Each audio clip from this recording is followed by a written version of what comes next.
Greetings to you all. I welcome you all to the lecture series of mobile computing. I am Dr. Anveshni Dumala, working as an assistant professor in the Department of Information Technology in Vignan Nirula Institute of Technology and Science for Women.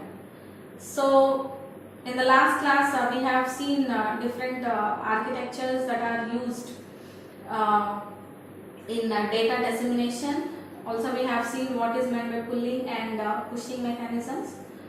So in this session we are going to see client server computing architecture. Okay. So here we have two network based computing architectures. One is a distributed peer-to-peer and the other one is client server. So this distributed peer-to-peer architecture is designed in such a way that all the devices are distributed, distributed computing nodes of the system. Each node on the network depends upon each other's resources, because all the nodes are treated equally. They have the same functionality. There is no concept called a master slave.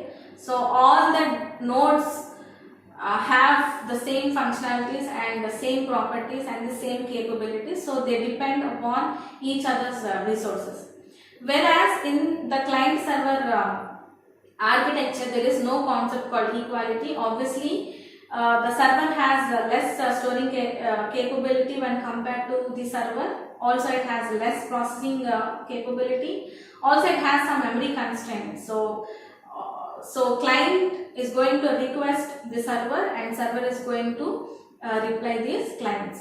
So client server architecture is designed in such a way that node is either a client or a server. So client server architecture in a mobile environment means the client node has much lesser resources than the server.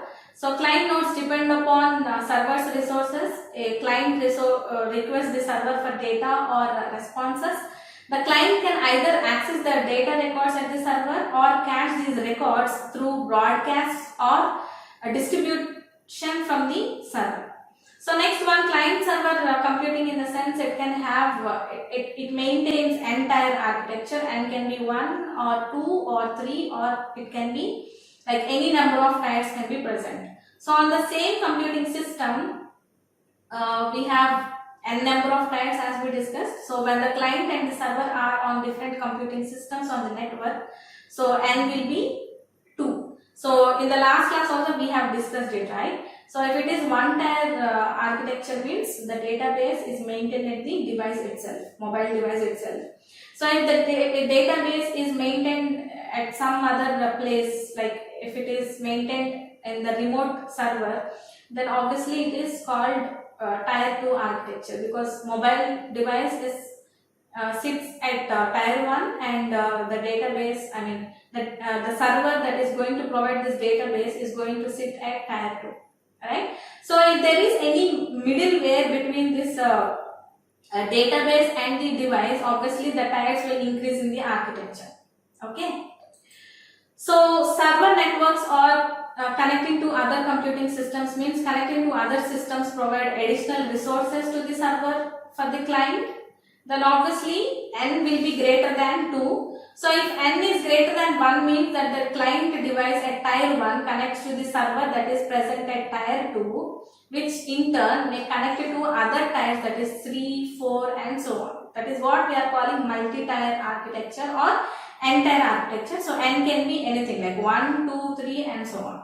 So application server in tier 2 client server computing architecture has local copies like 1 to j of database holding at the mobile devices whenever the client requests for that data.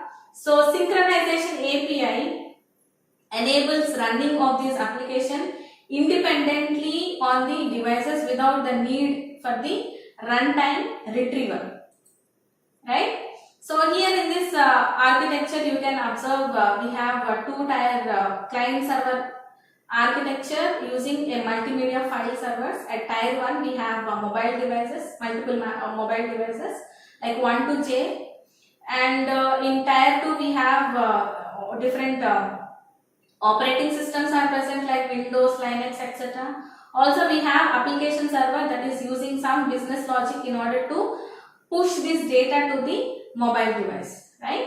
So in at bottom you can observe we have different database servers, right? IBM database, two database servers are there, Oracle database servers are there, XML database servers are there. So each server is going to maintain the database at lower level, right? So various APIs synchronization we can see here with each other. So synchronization in the sense, it means that when copies at the server end modifies, obviously the modification has to reflect on the databases that are maintained in the cache at mobile devices. Okay.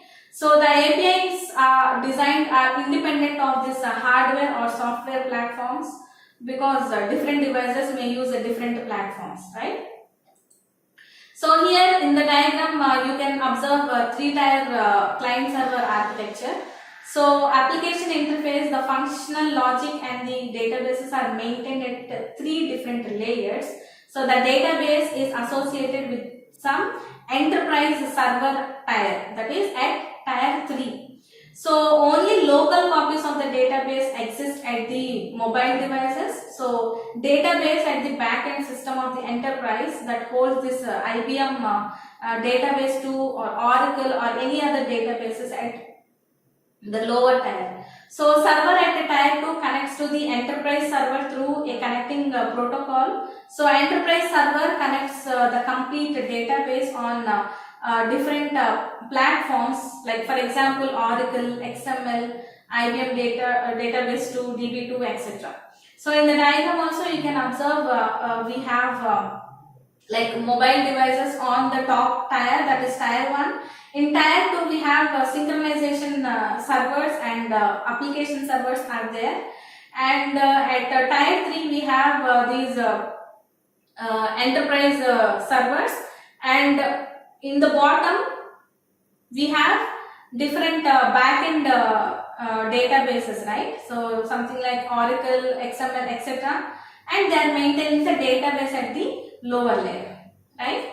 So here connectivity of the synchronization come application server. So to the enterprise server is by remote procedure call or remote method invocation, right? So we use this in case the application client at tier 1 connects to tier 2 using the internet. So the connectivity using HTTP or HTTPS, security or just HTTP, okay? So entire client server architecture, in the sense up to now we have seen three-tier architectures. So here in the diagram you can observe four-tier architecture in which a client device connects to a data presentation server, right? So in this entire client server architecture where n is equal to 4, so when n is greater than 3, then the database is presented at the client through in between layers, right? So four-tier architecture in which a client device connects to a data presentation server at tier 2. So the presentation server then connects to the application server that is present at tier 3. See, on top we have the mobile devices always. So in this four-tier architecture at layer 2, tier 2, we have this data presentation server.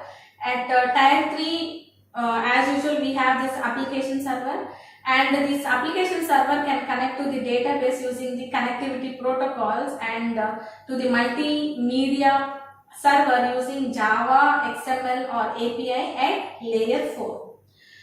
So I hope you understood these different mechanisms that are used in these different tier architectures, like one-tier architecture, two-tier architecture, three-tier, like multi-tier architectures are there. We can also call them n-tier architecture. N can be 1, 2, 3, 4 and so on, right?